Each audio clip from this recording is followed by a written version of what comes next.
You might think a single penny isn't worth much, but what if I told you that a 1935 Lincoln wheat penny could be hiding in your pocket change, and it might be worth far more than just 1 cent?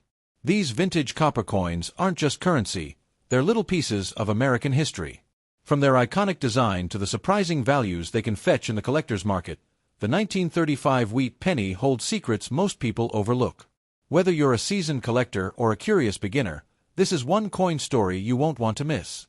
Let's uncover the mystery behind the 1935 wheat penny. First, let's talk about the basics.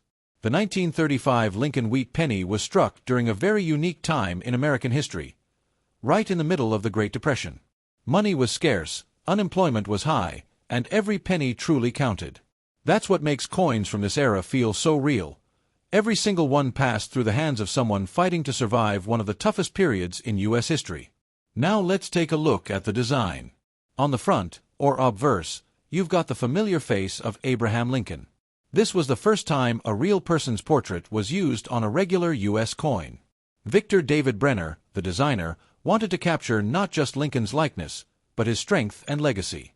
The words, "In God We Trust," run across the top of the coin, "Liberty" is on the left, and the date, 1935, appears to the right of Lincoln's bust. Flip it over to the back, or reverse, and you'll see 2 wheat stalks curving along each side, hence the nickname wheat penny. Between those stalks are the bold words, 1 cent, and beneath that, United States of America. At the top of the reverse is the Latin motto, E pluribus unum, which means, out of many, one. It's simple, symbolic, and a timeless design that collectors love.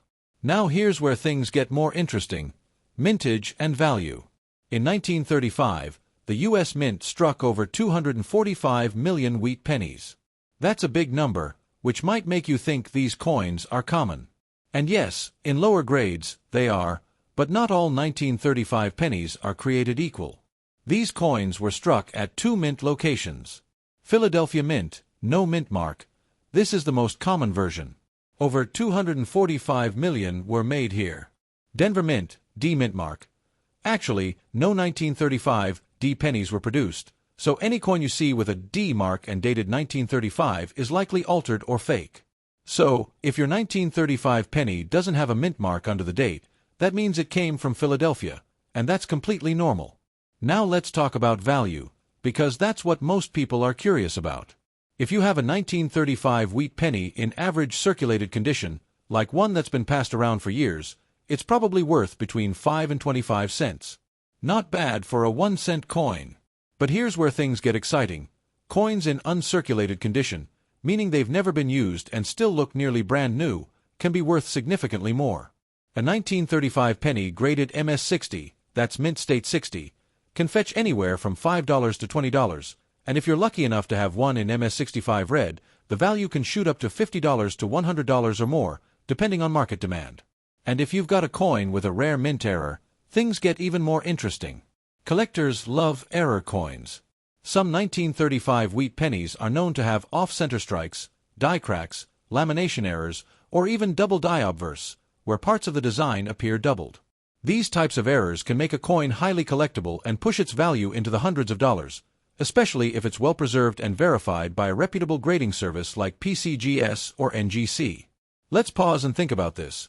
A coin that was worth a single cent in 1935 might now be worth 50, 100, or even 500 times more than its face value. That's the magic of coin collecting. It turns history into hidden treasure. Now you might be wondering, how do I tell if my 1935 penny is valuable? Great question. Here are a few tips to help you determine if your coin is worth more than face value. 1. Check the condition. A coin that's clean, shiny, and free from heavy scratches or damage will always fetch a better price. 2. Look for luster. Red-toned copper coins with their original mint luster are especially valuable. 3. Use a magnifying glass. Look for small errors, doubling, or cracks that might not be visible to the naked eye. 4. Weigh it. A genuine 1935 penny should weigh about 3.11 grams. If it weighs significantly more or less, it could be a fake or struck on the wrong planchet. 5. Consult a grading service. If you think you've got something special, send it in for grading. The certification will give your coin credibility and could increase its market value. Now, here's another cool fact. The 1935 wheat penny was made of 95% copper and 5% tin and zinc, a standard composition for pennies at the time. This makes them a bit heavier and more solid than today's pennies, which are mostly zinc with a thin copper coating. You can really feel the difference in weight and quality. Collectors often search for full roll sets or even original bank-wrapped rolls of 1935 wheat pennies.